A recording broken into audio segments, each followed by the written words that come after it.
जय जोहार छत्तीसगढ़। आप मन देखा था न्यूज 72। मैं हूं हरिबंधु नायक। न्यूज 72 की टीम आज यहाँ टेमरी गांव में आई हुई है, जहां पर ग्रामीण विधानसभा क्षेत्र के प्रत्याशी रहे, जोगी कांग्रेस से विधायक प्रत्याशी रहे मनोज बंजारे जी से चर्चा करने आई है, भेंट वार्ता करने आई है। मनोज जी, सबसे पहले न्यूज 72 में आपका स्वागत। धन्यवाद। छत्तीसगढ़ में नई सरकार भारतीय जनता पार्टी की गठन हो चुकी है और एक आदिवासी विष्णुदेव साय जी को यहाँ मुख्यमंत्री भारतीय जनता पार्टी ने बनाया है।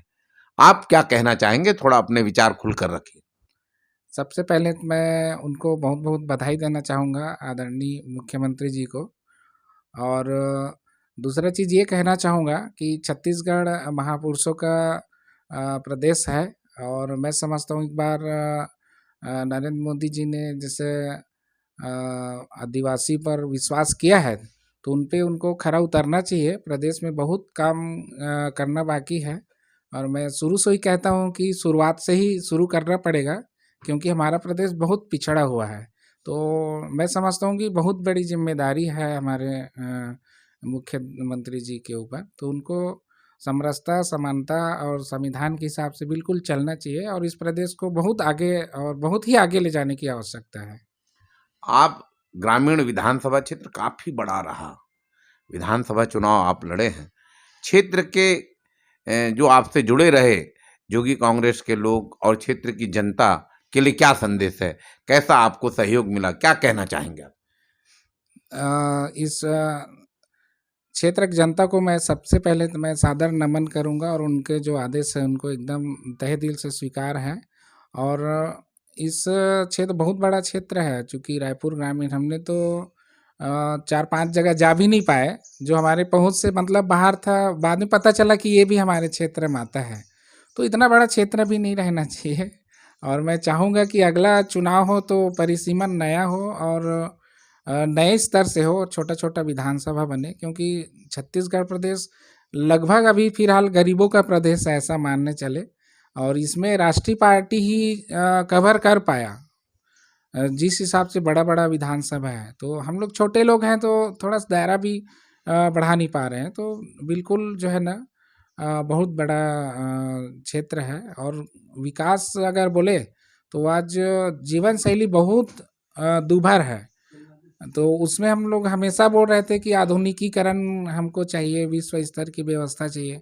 तो मैं समझता हूँ खास करके रायपुर ग्रामीण, क्योंकि इस प्रदेश का राजधानी है और वहाँ के जीवन स्तर अगर हम फोटो खींच के डालें तो कभी आदमी यहाँ आना नहीं चाहेगा। जिस तरह से यहाँ पूर्ववर्ती जो सरकार जो है विकास किया है, तो उसमें बहुत विकास की आवश्यकता है।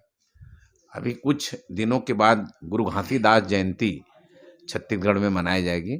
आप उच्च समाज से बिलोंग करते हैं, तो समाज के लोगों के लिए संदेश क्या है? अब समाज के साथ साथ पूरा मानव समाज को हमारे बाबा गुरु घासीदास जी ने संदेश दिया है। और मैं समझता हूँ, मेरा पर्सनल मानना है कि बाबा गुरु घासीदास जी के संदेश से महात्मा गांधी जी ने सत्य, अहिंसा जो हमारे देश को दिया और उसके हिसाब से जो है देश को आज़ादी भी मिली।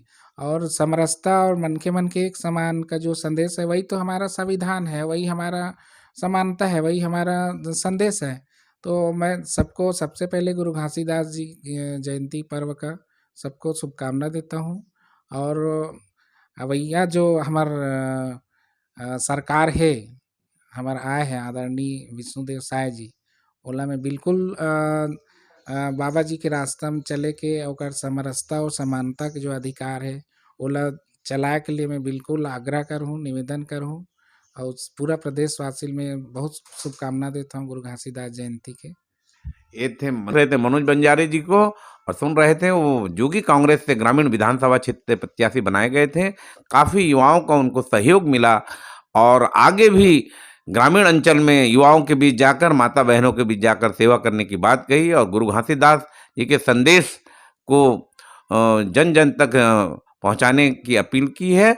और उन्होंने कहा कि सरकार जो छत्तीसगढ़ में कार्य कर रही है गुरु घासीदास जी के बताए रास्ते पर चलेगी, ऐसी संभावना व्यक्त की। आप देखते रहे न्यूज़ 72। मैं हूं हरिबंधु नायक। नमस्कार।